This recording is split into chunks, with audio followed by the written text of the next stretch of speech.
Greetings to everybody. This is your teacher Jose Manuel, and this is our English assignment video of this week for the 6th grade of secondary. This is blog 1. Give it a shot. Second part. Let's get started.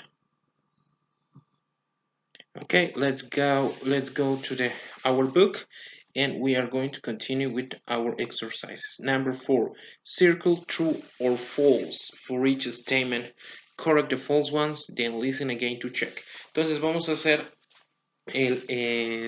el true or false de esta semana, es decir, falso o verdadero que tenemos que realizar. Entonces dice encierren un círculo falso o verdadero para cada afirmación. Corrige las falsas. Sabemos que todo lo que es falso tienen que corregirlo, es decir, ponerlo verdadero. Then listen again to check. Entonces, primero vamos a escuchar el audio que ya lo tienen, pero por si acaso se los voy a volver a poner para que no tengan que entrar y salir, etc. Se los pongo y comenzamos.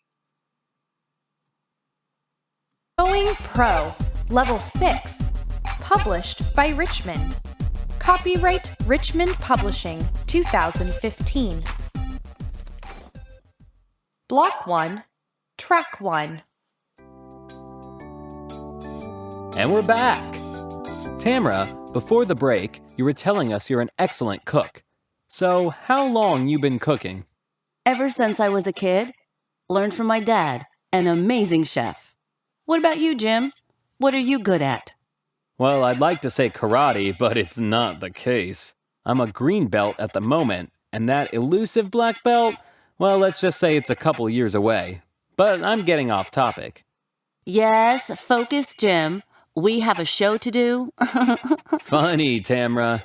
So we have our good friend Carolyn Wise on the line, the founder and head of CW Training. She's going to tell us how to perfect a skill or ability. Caroline, always great to have you. Morning, guys. Tell us, Caroline, do people master skills because they're naturally gifted, or are there other factors involved?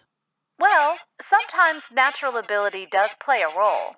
For instance, people with strong physical ability can excel at different sports, but it's not the most important factor. What about coaching or teaching? Oh, no doubt. Good coaches and teachers help because they share their knowledge and experience. But surprisingly, what I've discovered is that it appears that the amount of time you dedicate to perfecting a skill is the single most important factor. Really? So how much time does a person need to be truly good at something? Well, that's the million-dollar question. And the simple answer is a lot. Author Malcolm Gladwell has done a lot of research on this precise issue. He says elite performers in music, business, and other fields spend an average of 10,000 hours of practice in order to perfect their skill. 10,000 hours. Amazing, right? But with that figure, we're talking about people who start practicing when they're very young and continue through adolescence and adulthood. Take Novak Djokovic, for instance. He won 45 singles titles and 6 Grand Slams by the age of 27. He picked up a racket when he was 4. And when he was in elementary school, he was taking daily tennis lessons. At age 13, he moved to Germany to train at a tennis academy for 4 years, and he won his first junior title when he was 14. Just imagine. By that time, he'd already trained for thousands upon thousands of hours. But the coaches helped, right?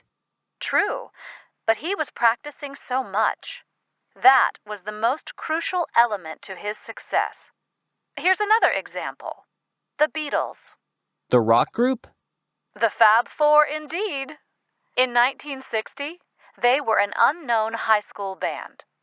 They moved to Hamburg, Germany to play in local clubs. The conditions were tough and they didn't make much money.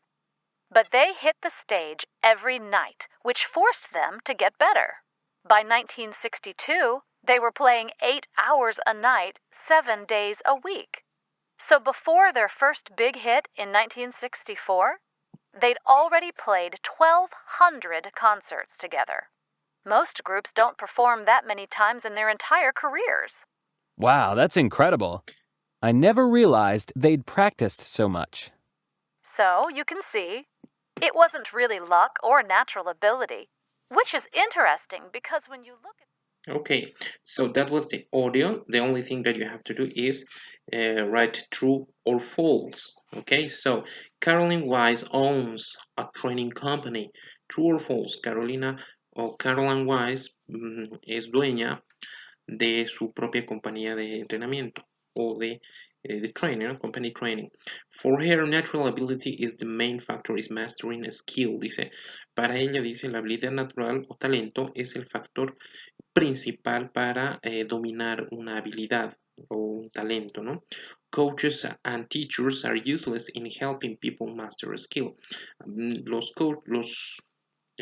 coaches, los entrenadores y los profesores son inservibles para ayudar a las personas, ayudar a dominar estos talentos o habilidades, ¿no? Malcolm Gladwell is a well-known musician. Malcolm Gladwell es un muy conocido músico, dice. It takes elite performers around 10,000 hours to master their skill. Dice que los presentadores de élite alrededor tienen que entrenar o practicar, o les toma 10,000 horas para dominar estos talentos, ¿no? Por ejemplo, Novak Djokovic, que es un tenista, empezó jugando tenis cuando tenía 3 años. Él ganó su primer campeonato de tenis junior, su título de tenis junior cuando él tenía 14. Dice, los Beatles hicieron mucho dinero presentándose en Hamburgo en 1960. Continuous and intensive rehearsals provided necessary for them.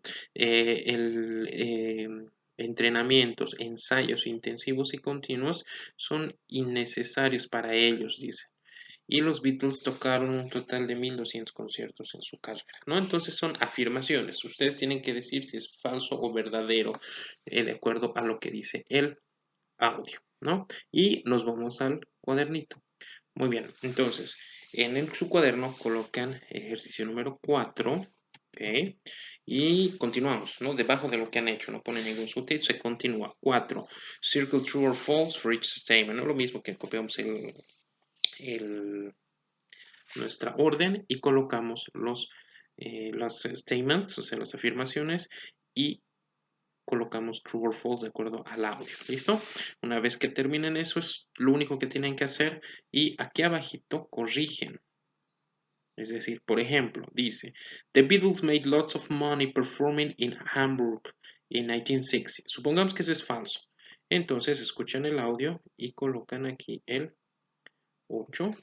¿Ya? 8. Listo. Y escribimos lo correcto. Por ejemplo, The Beatles didn't, ¿no? Me imagino lo que está en el audio. Made a lot of money. No hicieron mucho dinero. Money. Performing. No copiamos. Son unos cuantos, no son todos. In Hamburg. In Hamburg. Hamburg. In 1960. Listo. Entonces ya está corregido. Aquí dice, los Beatles hicieron mucho dinero presentándose en Hamburgo en 1960. Los Beatles no hicieron mucho dinero, ¿no? Entonces ustedes tienen que escuchar el audio y corregir lo que está falso. Lo que es verdadero lo dejan. Por lo tanto, no es mucho trabajo. Con eso terminamos. Nos vemos la siguiente semana. Goodbye.